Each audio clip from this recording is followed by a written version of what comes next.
Okay. Um, hey, everybody, welcome back. And we've found out that um, if we're looking at, again, our standard deviation is between these two lines is about 10%. It's not bad, except that when we get down in here to aperture openings that are really small, we get into quantum mechanical effects where we lose our ability to generate a prediction. Because remember, the whole principle of how this is going to work is this graph was created by holding the opening of the aperture constant and measuring the power.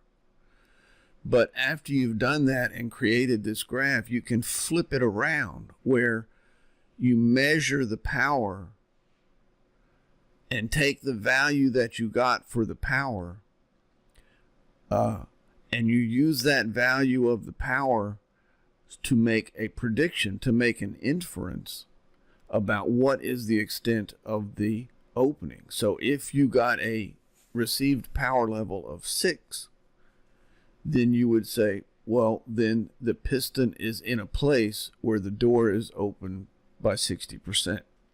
So we have taken a system where we're measuring power levels, received power levels, and applying an algorithm or a curve to that received power output measurement to generate a prediction of what is the amount of opening of the doorway, and this tells us what is the position of the piston.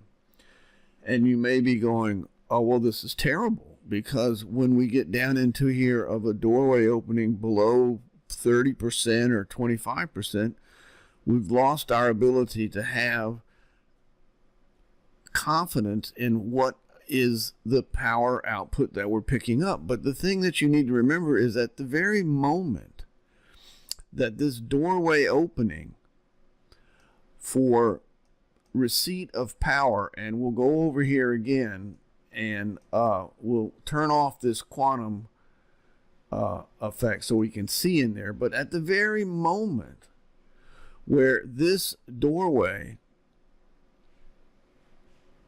is becoming so closed that we have no confidence in the power that we're picking up at the transceiver located at E, what is happening to the transceiver located at D? It's a transceiver located at D, the door is getting more and more and more open.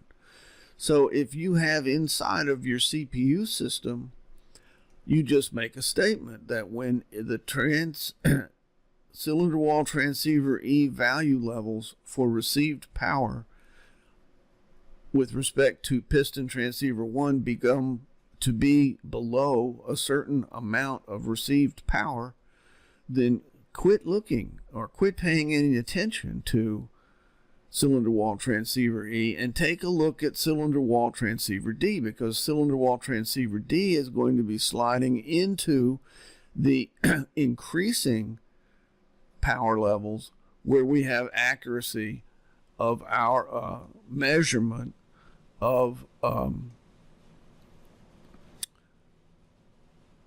piston position. So this is not a hard thing to do with respect to a